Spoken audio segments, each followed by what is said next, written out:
Welcome to the Food Professor Podcast, episode 29. I'm Michael LeBlanc. And I'm Sylvain Charlebois. The Food Professor is brought to you by Omnovos, the digital customer engagement solution for grocery and restaurant marketers, helping you deliver personalized and segmented experiences at scale. Find out how you can get personal and grow sales by making every customer interaction count with Omnovos at realcustomerengagement.com. Well, Sylvain, happy Saint-Jean-Baptiste Day. I can tell you're not a Quebecer. You can't pronounce it. Happy Saint-Jean-Baptiste Day. And if you have some time, have some poutine today. Yes, we should tell the people, we're having some fun with the book, The Poutine Nation. It's a great book. But, that's right.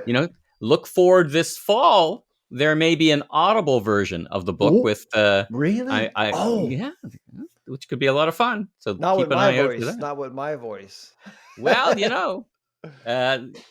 keep an eye out for that. Make sure everyone keeps an eye out for that. All right. So in this interview, we've got part 2 of our interview with Michael Graydon, president of FHCP, Food, Health and Consumer Products Canada. We get into this code of conduct issue. The first part of our interview was really about Michael and the organization. Now we delve into this code of conduct.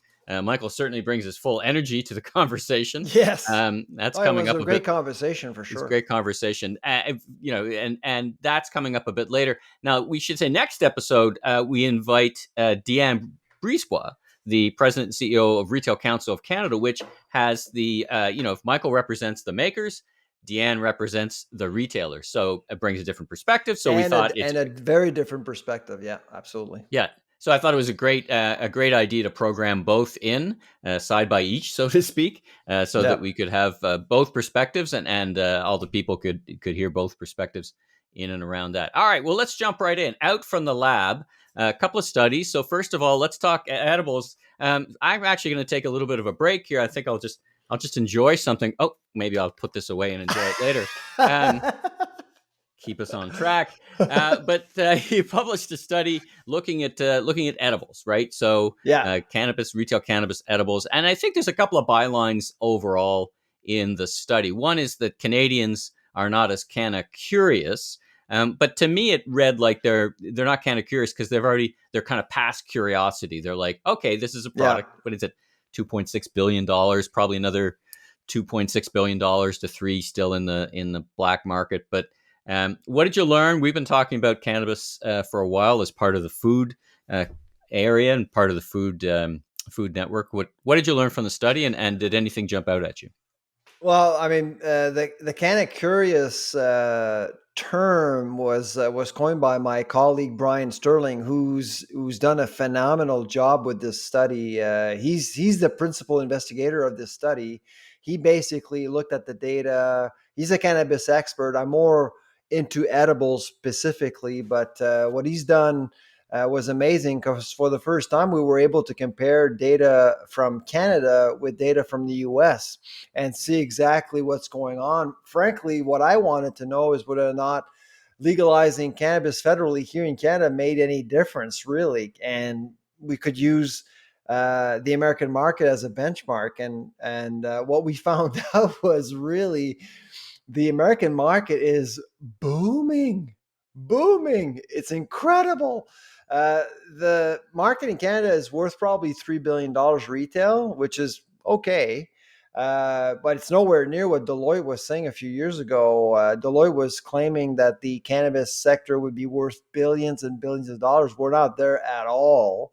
And I think is that a matter of timing? So I remember Stats Cannabis, which was the fun Stats Can initiative to try to scope the market, said it's about 5 billion plus or minus. And so are you defining there between the legal market and the illegal market? Do you not think the market is that 5 billion? Because right now we're at 2.6, which is a year plus. The illicit market is much larger than the legal market right now, especially when it comes to edibles. And what we've seen in the United States, because in some states, I mean, cannabis has been legal for quite some time now. But yeah. And over time, you see a conversion of people consuming cannabis, the dry version, and they get into edibles because the human body was not designed to inhale drugs. Ingesting drugs is much better for you. And so there is that transition that does occur, but there is a market for edibles in the United States, and there are supplies for edibles, not in Canada, because Well, there are a it's lot of regulations. yeah, I was just going to say it's a regulatory difference. Now, interestingly, Don't forget, Michael, here in Canada, edibles are a drug. If you look at the Cannabis Act, it is considered a drug, not a food product, which is not the case in the United States. well, the other difference in the United States, and there's many, right? So probably beyond the scope of this particular episode, it is federally legal in Canada, where it still is only legal by state in the Yeah. U.S. And New York State. The big news in the retail cannabis sector is New York State Oh, going yeah. legal. And That's Connecticut, huge. just on Friday, I believe they announced that they were going legal as well. That's right. And Yeah. Illinois is earlier in the year. So, California had been the big market in the U.S. for cannabis. I've been to many stores in both California and in Las Vegas, where it's legal but off the strip. It's all kind of quirky. So it's going to be big. I mean, I think New York is going to just probably surpass, I would bet, California. The problem in California, and it's a problem here too, is the municipalities can opt out, and hundreds That's of right. municipalities have opted out in California. They're coming back on stream. I mean, in Ontario, 70 plus municipalities don't allow retail cannabis stores. That's right. So that's a bit of a governor, unfortunately, for probably not the best reasons, because it brings jobs and taxes. It's when I think of edibles, lots of innovation in the category, but it's the 10 milligram limit that seems to come out, and it came out a bit in the study that is a constraint on the growth. Yeah, would you agree? Absolutely, absolutely, it is limiting. I think everything that's going on in Canada was by design by Health Canada. I think that's what they wanted. That's what the agency Slow and wanted. steady, right? The last Slow thing and they steady. wanted was a 5-year-old kid eating a chocolate bar infused with cannabis accidentally ends up in the hospital. They didn't want that. They didn't get it either. And so people are not as kind of curious, as Brian Sterling would say, but they're not enthused either. We're slowly normalizing the presence of cannabis in our market, which is nice, which is good. But I think there's so much potential. I mean, in the US, right now, they're hiring a lot of people. Last year alone, the cannabis sector hired over 70,000 people. So we're almost at 400,000 people in that sector, and they're aiming for $100 billion in sales by 2030. Those Wow. numbers are incredible compared to what we're Wow. seeing in Canada. So it makes you wonder, did we actually legalize cannabis again, or did we just decriminalize it? I mean, I Well, think there is a discussion going on right now. mhm. Well, I think in the fullness of time, right? I mean, we went through some chop earlier on in legalization from a retail perspective, because we should divide our discussions around the people who produce the product and the people who sell the product. So I know more about the selling of, and in certain provinces like Ontario, they wrote a textbook on how not to launch a retail sector, basically, but are coming on. That's right. Right? Hey, it's a lottery. It's this. It's that. It was just Yeah. it was just a fiasco of Yeah. regulatory barriers. Now that's passed, though. Now we've opened up in Ontario. I'm in Toronto, 600 stores during a Yeah. pandemic. I mean, it is. I think you've only started to see it. So if I was to be asked that question, the constraints on the product distribution put on by the provinces, and to some degree the regulatory framework, the slow and steady regulatory framework, I think in the fullness of time, listen, as you said, we didn't have young kids accidentally having too much cannabis because they got a hold of chocolate, because even if they got a hold of it, it's not that powerful. So I think That's right. walk, run, sprint, in the fullness of time, it may turn out quite well. Whether Canada takes its rightful place as one of the first in the world to legalize nationally, whether we produce the best, was there an export opportunity? Yes. Did we squander it? Maybe. These are some really interesting questions beyond Yeah, I think so. consumer Yeah, and acceptance. I mean, there was a bubble that burst a couple of years ago. We saw a lot of layoffs, and I think there was. I mean, the sector was overcapitalized. Let's face it, The because production demand was. sector was, yeah, the Oh, production sector was, yeah. absolutely. I mean, there was so much investment, and so that burst, and I think it was needed. And I think the industry is looking at a great future. I think a future of growth. So the Mm, sector will be growing, but I think if I was, I would be looking at the U.S. market. I mean, most players in Canada are looking at the U.S. market very aggressively, yeah. looking at what's going on right now, and we are expecting more states to legalize cannabis recreationally. Well, and one of those Couche-Tard is in partnership with Fire and Flower, and there, of course, Yeah, the opportunity is to get into convenience stores and get broader distribution. And no, I think that's the growth. There's a ton of growth there. I mean, and the best part is generally the study also talked about some net new consumers to the category, but a lot of this is just shifting from the dark to the light. that's right. Creating jobs, creating tax dollars, creating a lot of good things. So anyway, all upside in many many ways. So Yeah, exciting to see. absolutely. And Yeah. and I would say I'm actually doing a presentation in London, England, virtually, unfortunately, next week, and it's a retail Oh, transformation conference. And okay. I said I want to present on retail cannabis because Oh, the most interesting innovation in store retail right now, much of it is happening in cannabis stores. Like if you want to see innovation and determination, they're selling, yeah, not exactly, but they all sell more or less the same product. That's right. becoming less true. Date. If you want to see store innovation, man, go to do a tour of cannabis stores, and you can see it. So I'll be doing a presentation about that because I think that sets a high watermark for all retail in terms of how they Interesting. innovate. Yeah, yeah. It's Yeah, I'm really looking forward to it. that's an interesting perspective. I've never thought of that, but as you were talking, it makes sense. Absolutely. Yeah, it Well, is a new sector, really, so it allows itself to think outside the box a little bit. Yeah. I'll give you one little example, and we could talk about it later in other episodes. But there's a brand called Superette, and when you walk in the store, there's two colored baskets, shopping baskets, a red basket and a blue basket. And if you pick up the red basket, you're cool. I know what I'm doing. I don't need you to approach me. If you pick up the blue basket, come see me. I want to learn more. So it's just a little thing, but it's a fun Oh my innovation, right? God. It's a fun innovation, right? I I think they, would they pick kind of, up that red basket all the time. well, That's a neat idea. right? It's low tech. Simple, Yeah. easy peasy, simple, but just Yeah. really creative, right? Like really fun, really creative. Anyway, so if you look for fun and creative, lots of examples in retail, but the cannabis retailers are doing a fantastic job. Huh. Um, Excellent. Now let's talk about more research. Do you have any tips for us? Huh? Um, latest research coming out today. That I today, was yeah. done by Angus Reid, I think. Angus Reid Yeah, again, that's right. looking at tipping, and I was looking through the results, and a couple of things jumped out at me. One is this interesting model of the warm glow, subjective well-being. I've heard it called in other academic Helping circles. people, giving money Yeah. away. Yeah.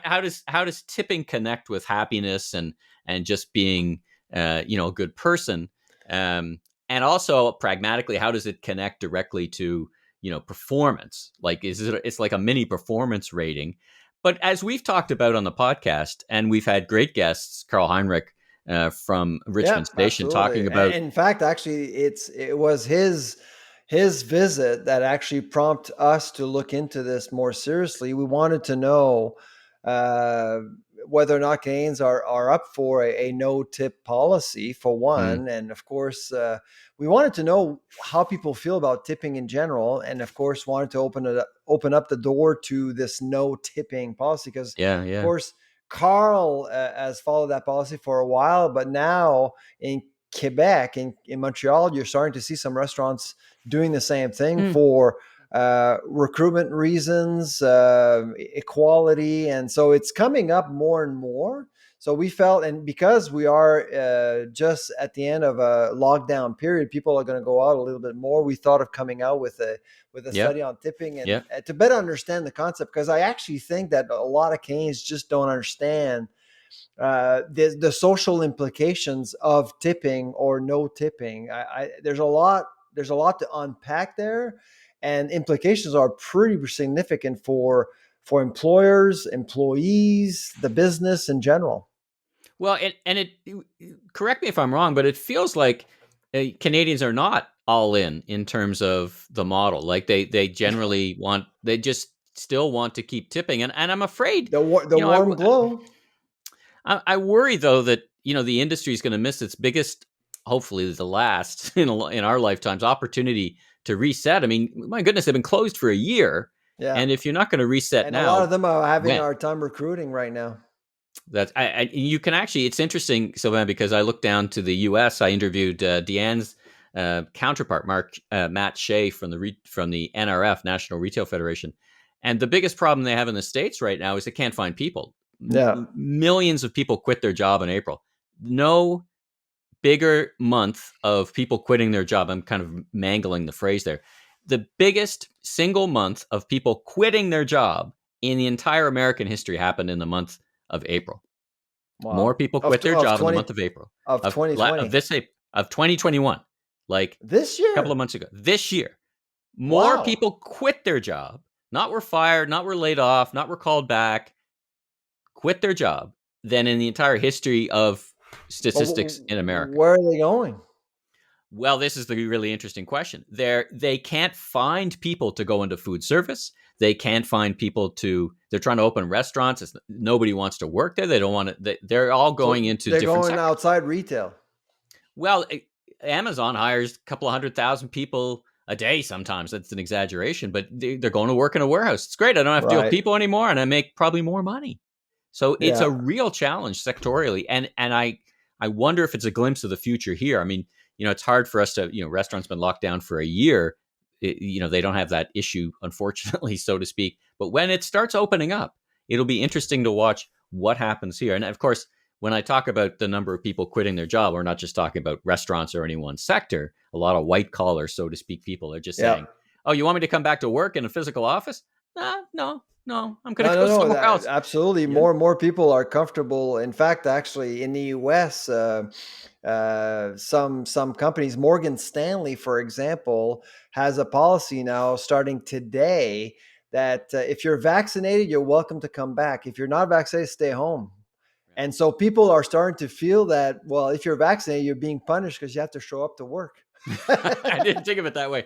Well, it's, the banking sector is making a bit of noise. We're kind of off topic, but it's kind of interesting because it's relevant in a broad sense. They're saying, listen, if you want to work in Manhattan and get Manhattan wages, get your rear end into the office building. That's where I want you to be. So I think it still comes down to choice. In other words, it is fair. I think it's fair to say, if I'm going to pay you like you work in Manhattan and you're working in Miami on a beach, there's a disconnect there.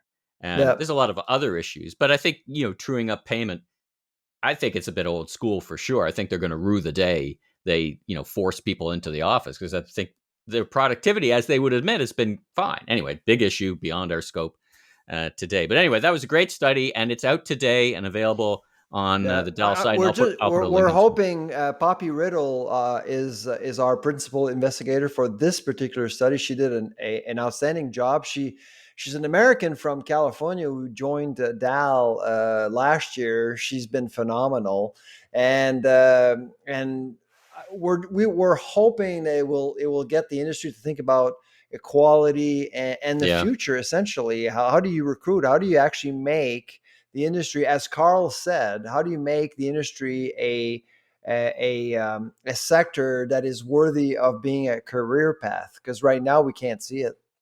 Yeah.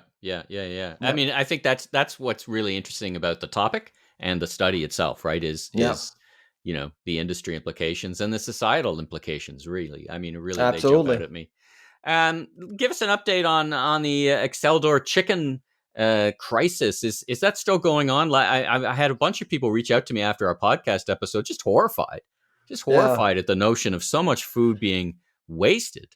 And it hasn't been a lot of English press on this issue, but I kind of made it a national issue, tweeting about it in English, because most of the media on this issue is French. We're probably at about 1.5 million chickens now, Wow. Wow. which were euthanized and thrown away, essentially. I think Exceldor is trying to save some of it by sending some chickens to New Pet Brunswick food and or something? Ontario. Pet food or Well, something? Right? no, actually they're repackaging it for the human food chain. They just have to slaughter some of the chickens outside the province right now. They don't have many options. So, I mean, a couple of debates. Well, first of all, there's the labor dispute. The minister of work in Quebec is involved now as of today, and so they're going to try. He's going to be trying to get both parties to talk, but let's face it, Michael. I mean, the power's on one side. I mean, it's Yeah. the chicken farmers absolutely control the situation. They not only supply the plant with their chickens and they get compensated for all the losses.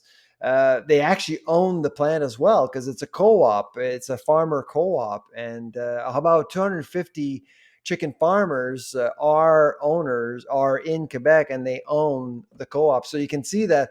I mean, the chicken industry is vertically integrated significantly, and so workers are out of a job right now. So it's going to be very, very tough Mm. for them to negotiate, and they're asking for 40% over 3 years.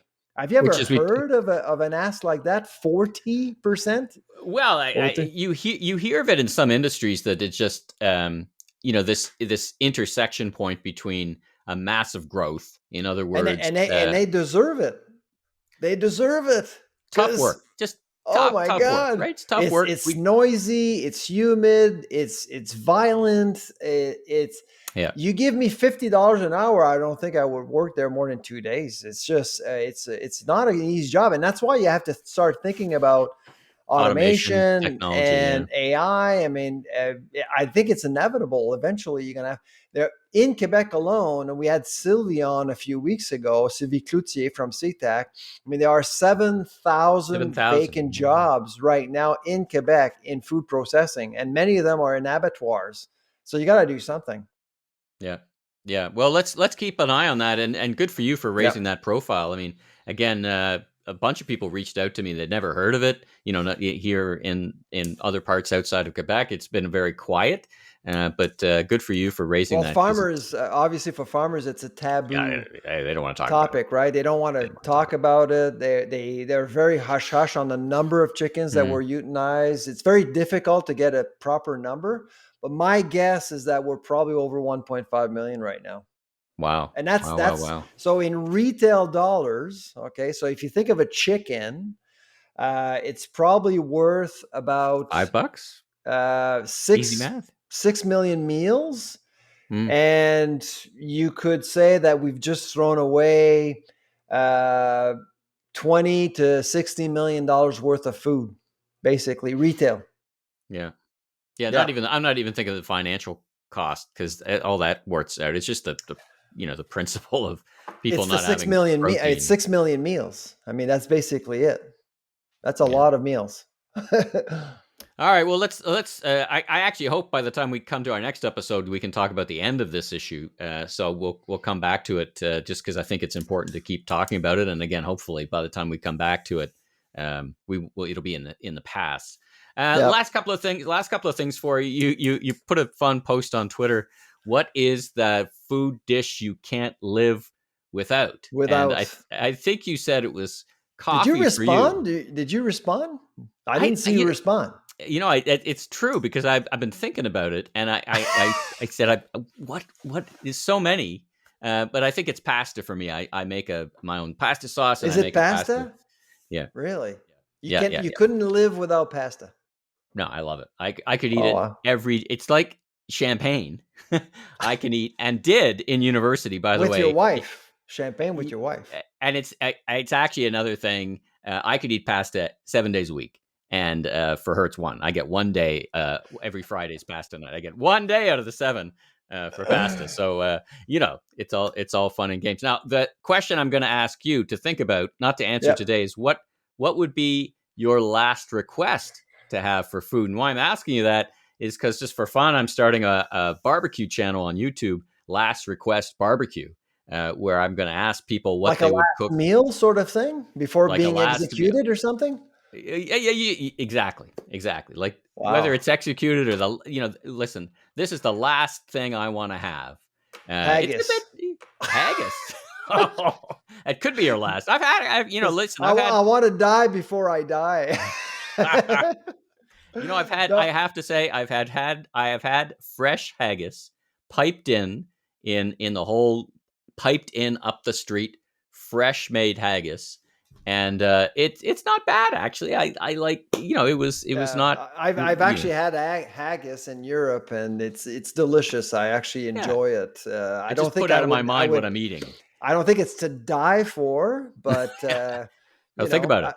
but in terms of my goodness, that's a good question. I'd say, I'm a big fan of filet mignon, so that Mm-hmm. I wouldn't be too bad. I love seafood, oysters, lobster. Those are really special dishes that you don't eat that often, and you just love. You just enjoy. Those are special occasions.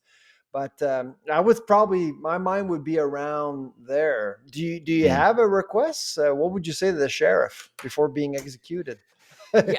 Yeah, I my thinking today is I make a deluxe mac and cheese, deluxe with which includes lobster, smoked on the smoker. Oh, you just saved it now. Lobster. Deluxe Mac and mac and cheese, cheese. buddy. No. You're thinking of Kraft Dinner here. God bless Yeah, Kraft Dinner. I love that too. but this is No, this is a whole this is new this is so. thing. Listen, Yeah, there's mango chutney in it. There's all kinds of stuff in it. Like yeah. anyway, it's deluxe. Anyway, so that's a little bit I was about actually us. served once. I was actually being hosted by a friend. He prepared me a nice filet mignon, and on the side, it was actually mac and cheese. God But bless him. I love that. a very well researched mac and cheese with a special cheese, and it was like surprisingly good. Listen, when you have my mac and cheese, you will like. I love to hear your assessment because I make a pretty kick ass mac But and he's cheese. the same guy who eats hot dog with peanut butter. So Okay, well, I'm yeah, not going that far. and he's not Um, pregnant. all right. Well, on that note, another great episode. And I wanted to remind everybody, all the listeners, about our YouTube channel. We're getting lots of traction on that. The YouTube channel has both the full episode and then we kind of chop it up into subject matters to make it digestible, so to speak. So please visit us on YouTube. Search for the Food Professor podcast on YouTube. And when you're there, smash, as the kids would say, smash that subscribe button. And then you'll get all the videos that we release, and we're having a lot of fun with that, and that's growing well. So it's just another way for us to have fun together and to grow. And again, we also have lots of episodes coming up with bonus episodes with some of the great brands that were part of Canadian Grand Prix. We've got some in the can. We've got Sobeys. We've got Longo. We've got Leclerc. We've got some more coming up. We've got some folks coming in from Lactalis, talk about how they look at innovation and food. So we got a great summer ahead of us. Great summer ahead of us. But for now, let's wrap it up. Let's bring it home. Thanks again to the folks at Novos for being our sponsor. If you like what you heard, you can follow us on Apple, Spotify, anywhere you're probably listening to podcasts today. Just subscribe and you'll get it automatically showing up. And please refer us to, if you like our podcast, refer us to someone in the food industry or the grocery, colleagues in the restaurant industry as well. And I'm Michael LeBlanc, and I am producer and host of the all-new Conversations with Commerce Next podcast. New podcast. Check that one out. And I'm Sylvain Charlebois, Michael's psychic. Well, listen, have a safe week. Sylvain, have a safe week, everyone, and we'll see you on the other side. Take care.